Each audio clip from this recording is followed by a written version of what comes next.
Since time immemorial, the far horizons of the seven seas have stirred the imagination of man. I'd like to show you why there's nothing in the world like cruising on the Love Boat. Steam away through the misty grey of Southampton's still waters that run deep into the mighty Atlantic. You can reach out and touch the sky.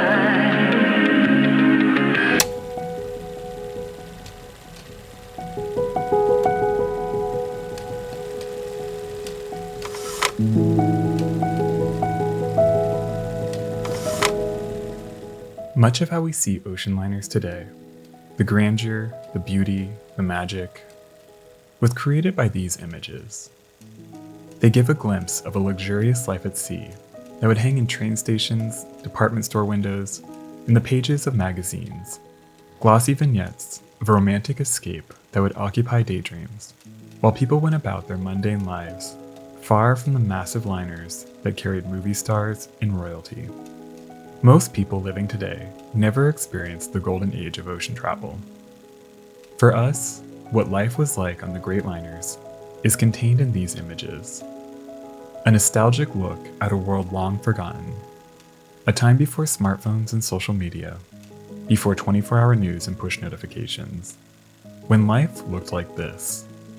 A whimsical image constructed in a boardroom of a life that was never quite real, but beautiful to imagine.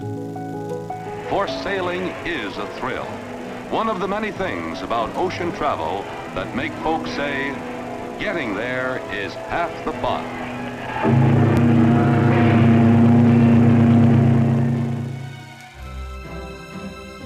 In the early 1860s, passenger shipping lines had a problem. Despite advancements in technology that produced larger, faster, and safer ships, the general public dreaded ocean travel. This was for good reason. Crossing the world's oceans was a long, uncomfortable, and often dangerous experience. On-board sanitary conditions were often deplorable, and epidemics were frequent. While strict new maritime laws were introduced in 1848 mandating more stringent hygiene standards and living conditions, liners still had a terrible reputation. A great example of these feelings comes from Charles Dickens in his description of a passage on RMS Britannia in 1842. He wrote, "Before descending into the bowels of the ship, we had passed from the deck into a long, narrow apartment, not unlike a gigantic hearse with windows in the sides, having at the upper end a melancholy stove at which 3 or 4 chilly stewards were warming their hands, while on either side, extending down its whole dreary length, was a long, long table over which a rack fixed to the low roof and stuck full of drinking glasses and cruet stands hinted dismally at rolling seas and heavy weather." Sounds heavenly. Here's how he described his cabin. Deducting the 2 berths, one above the other, the top one a most inaccessible shelf, than which nothing smaller for sleeping in was ever made except coffins. During this early period, shipping lines put little thought into how they advertised these passages. Posters and newspaper adverts typically did little more than announce their services. Advertising was only in its infancy, and printing technology made it difficult and expensive to produce anything more than simple text-based ads. Technological advancements in steam power that facilitated faster crossings invited interest, but it did little to change the discomfort passengers anticipated on board. In practice, speed was just a promise that the unpleasant crossing would be over as soon as possible. But that all began to change when on January 18, 1868, Thomas Ismay purchased the struggling Oceanic Steam Navigation Company, also known as the White Star Line. The newly revitalized company quickly entered into a partnership with the Harland and Wolff shipyard in Belfast, Northern Ireland, promising a new generation of large modern steamships. On July 30, 1869, Ismay commissioned the first of these revolutionary new liners, the Oceanic. Ismay knew that the general public had good reason to despise ocean travel, and recognized that he could differentiate his ships by making safety and passenger comfort the #1 priority. The new White Star Line didn't just build revolutionary ships, it also introduced a fresh marketing strategy that heavily promoted the onboard experience. Posters and newspaper ads touted all the new amenities these ships had to offer. They included long descriptions of well-appointed saloons and even hyped the culinary department and the wines and spirits offered on board. This was a radical development for the industry at a time when food wasn't given much thought, if it was even provided at all. Despite the Oceanic's rocky maiden voyage in March 1871, Ismay's strategy soon paid off. It was clear that creating and promoting a luxurious onboard experience was a recipe for success and a critical step in changing the public perception of ocean travel. It's an atmosphere that makes sheer luxury cozy. The best way of saying, welcome aboard.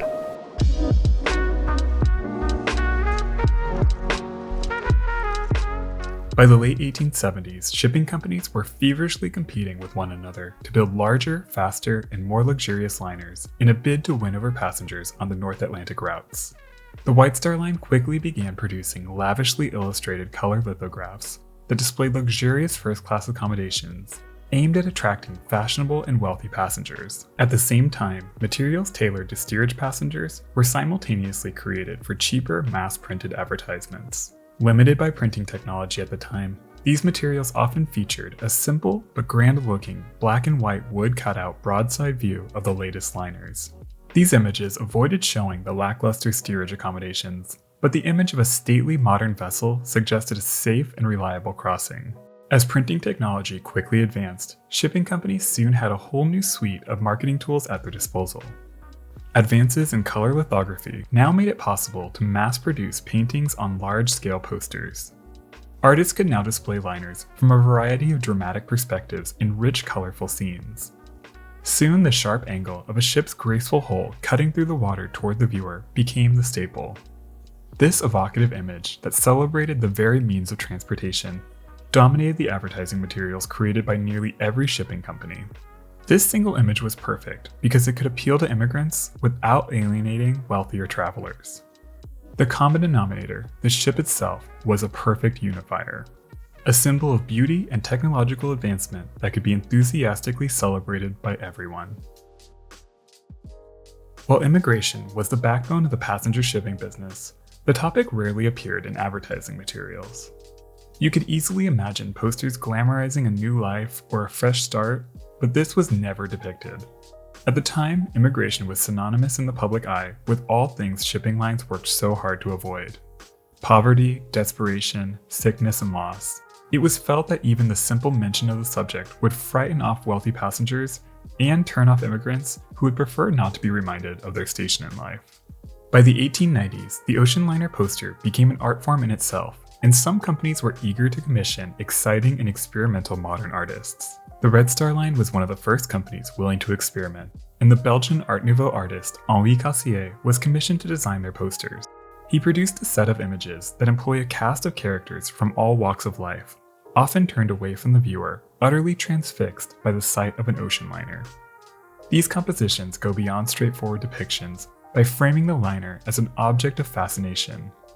These decorative posters became collectible items in their own right, and in 1907 the company began reproducing these images on menu cards, with a notice informing passengers that they could order a copy of their very own. The German shipping lines were another early entrant in the movement to produce more modern poster art in the early 1900s. Designers like Lucien Bernard, Julius Klinger, and Ludwig Holbein were all commissioned. They soon developed a bold new approach that utilized simplified images with minimal text. These followed the Deutsche Werkbund, or German Association of Craftsmen philosophy, that form should be determined by function. Companies like Norddeutscher Lloyd produced a number of modern poster designs that followed and championed these principles. But in the period leading up to World War I, modern poster designs were still largely outliers, and the bulk of shipping companies continued to favor the traditional painterly depictions of an ocean liner cutting through the water. But like so much else, this would soon change after the war.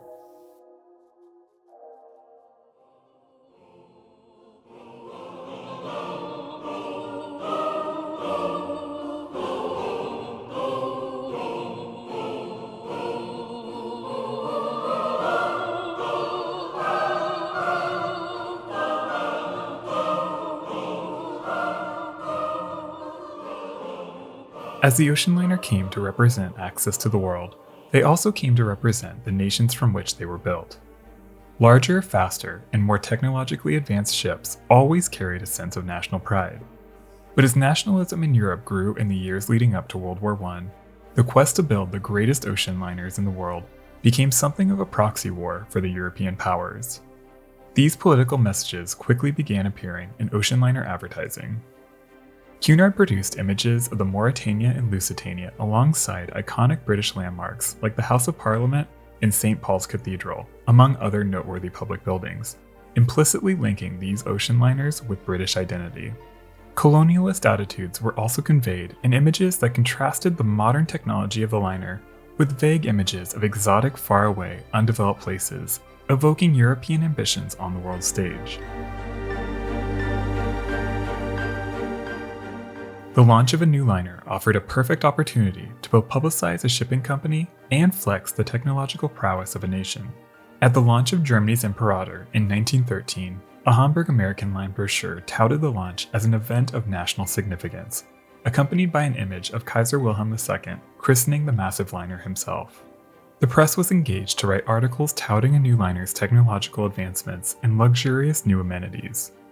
Whether she was the largest, fastest, longest, first to feature this or that, the materials used, the miles of carpeting, the marble, the gold, the fine art, anything and everything that could set a new liner apart was heavily featured. VIP guests and international journalists were invited to ship launches. Radio crews and newsreel cameras were invited to these carefully orchestrated events, and as soon as technology allowed, launches were broadcast all over the world on radio. Millions tuned in to hear the Prince of Wales as he launched the Empress of Britain on June 11, 1930. Shipping companies were also eager to advertise the sheer size of their new vessels. But as liners grew larger, it got harder to convey in print just how massive these ships had become. At the same time, new building technology gave rise to the skyscraper, offering the perfect point of comparison for marketers to convey the modernity of a new liner and her size. In 1899, an image was produced depicting the SS Kaiser Wilhelm the Gross upended beside the newly completed St. Paul building in New York, the US Capitol, and the Washington Monument, all some of the tallest buildings in the world at the time. The liner towers over all of them. In subsequent years, nearly every large liner from the Lusitania to the Imperator and the Titanic were depicted similarly alongside whatever building was the tallest at the time. More artistic representations manipulate perspective to show liners framed by or towering alongside soaring city blocks, all to evoke a sense of modern achievement. The days of the public dreading ocean travel were far in the past. Even great tragedies like the sinking of the Titanic couldn't change the now well-established image of the luxury, romance, and adventure offered by a transatlantic crossing. Decades of advertising reassured the public that ocean liners weren't just comfortable, they were also safe, exciting, and enjoyable. As ocean liner advertising art flourished at the turn of the century, shipping companies were quick to capitalize on an enormously popular new format, the picture postcard. Sold both dockside and on board, postcards depicting ocean liners quickly became a lucrative line of merchandise and the perfect means to subtly distribute advertisements. Passengers loved the ability to stay connected with friends and family. They could relieve the anxiety of travel by letting those back home know that they were safe and on an adventure. They could show off the modern new liner whisking them to a faraway place. Even those who weren't traveling could convey a sense of worldliness and modernity by sending an ocean liner postcard that further romanticized ocean travel. For most who never got the chance to witness one of the great liners in person, these ships came to symbolize travel, adventure, luxury, and an exotic world only a ticket away. The band on deck set the mood, and the other passengers looked like the kind of people we'd enjoy spending our vacation with.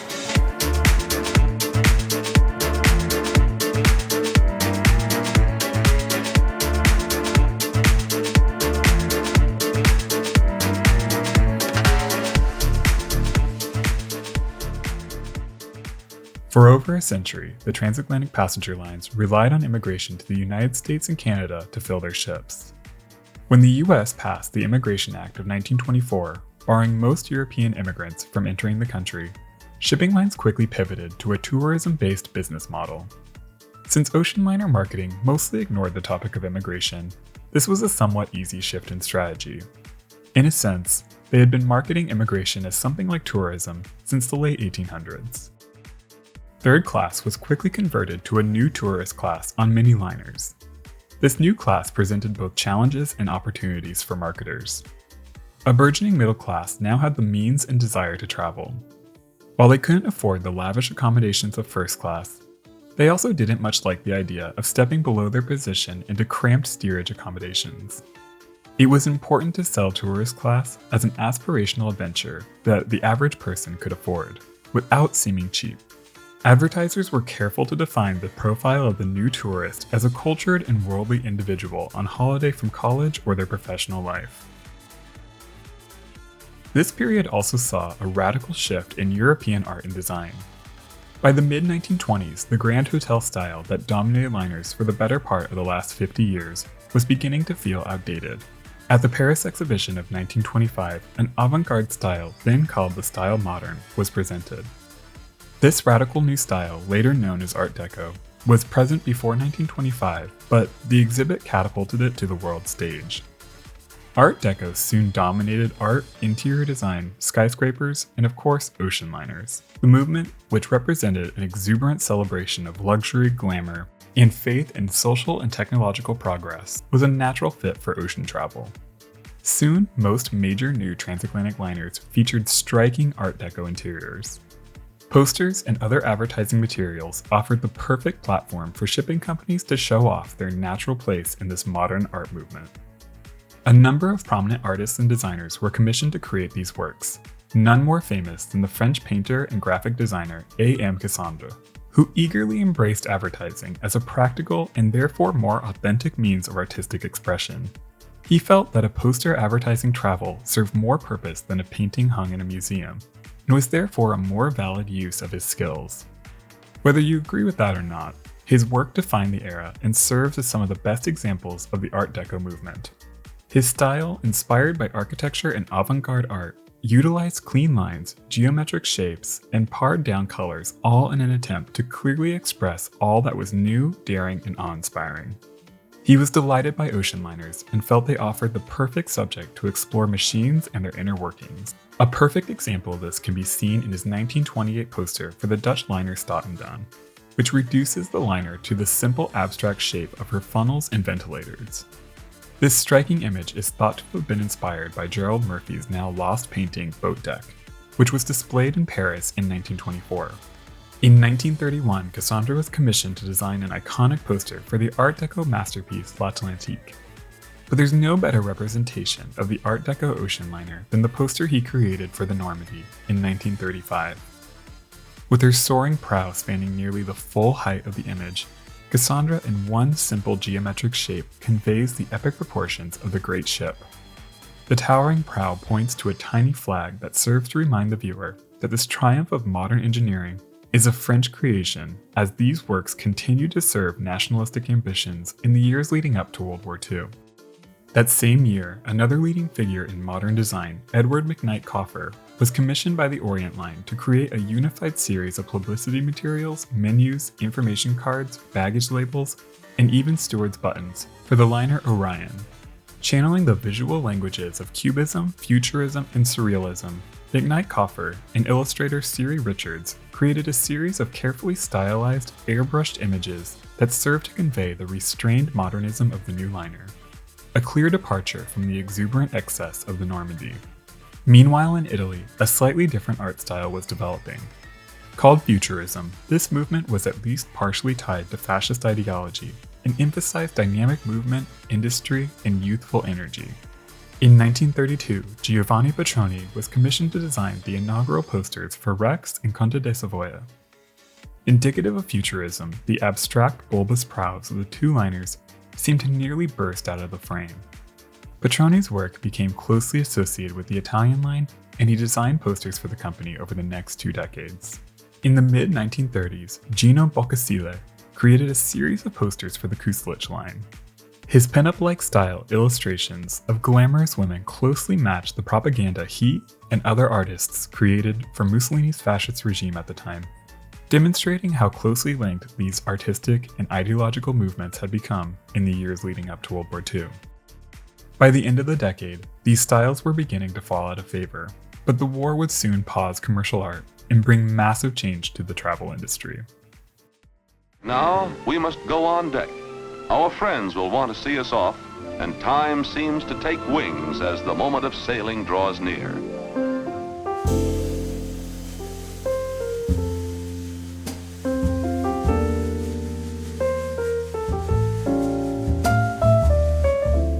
As the world rebuilt after World War II, ocean travel entered its last golden age while signs of change loomed on the horizon. The war yielded significant advancements in aeronautics, and it was clear that it was only a matter of time before these new technologies would be adapted for civilian transportation. Cunard White Star emerged from the war in a powerful position, with many of their competitors suffering staggering losses, while the British shipping company survived relatively unscathed. Their two massive queens were not only the largest and fastest liners, but they were also critical war assets, cementing their link with British national identity. But with nationalism falling out of favor and new competition looming in the skies, Cunard was looking for a new post-war identity. During this period, commercial art moved away from companies commissioning individual artists in favor of design groups and advertising agencies, more suited to the corporate structures of the second half of the 20th century. In 1947, Cunard bought out the White Star share of the company and returned their name to just Cunard Line in 1949.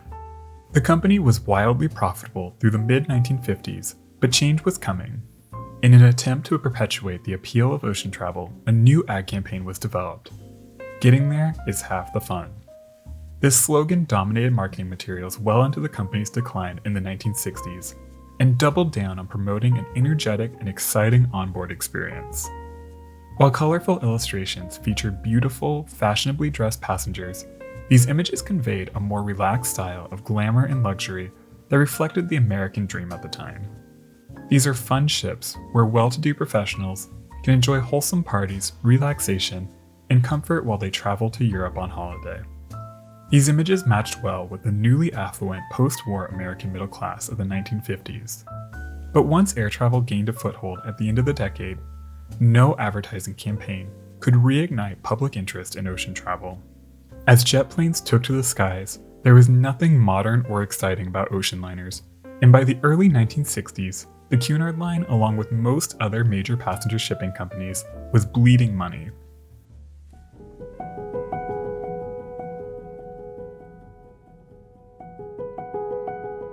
In 1967, the Queen Mary sailed her last voyage, and the Queen Elizabeth was retired the following year.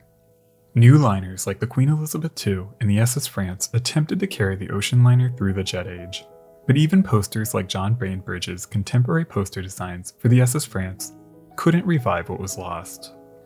The 1970s and 80s brought an end to many legacy shipping lines. Those that survived once again transitioned their business model to cruising. Early ads for cruise lines echo Cunard's Getting There is Half the Fun campaign, but something is lost in reproduction. They feel cheaper and less genuine. Artistry was now firmly replaced by commerce.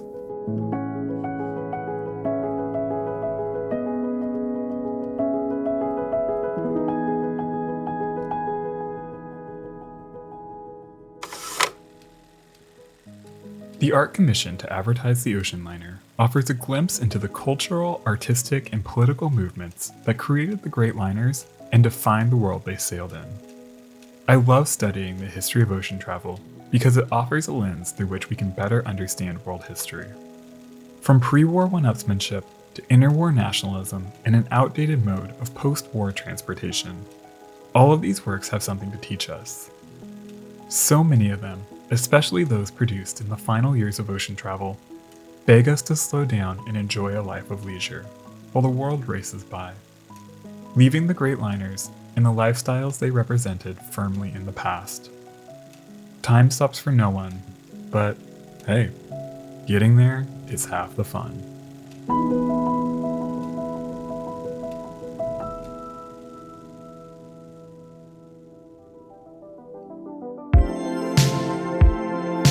Thank you so much for watching. I hope you enjoyed this one. If you did, don't forget to help satiate our YouTube overlords by leaving a like and comment down below. If you want more ocean liner videos like this one, go ahead and subscribe to the channel, and hit that bell to get notified every time I upload a new video. I'd like to give a special shout out to my incredible supporters on Patreon. Their support helps keep this channel alive. Alright crew, that's all I've got. Until the next one, be nice to people.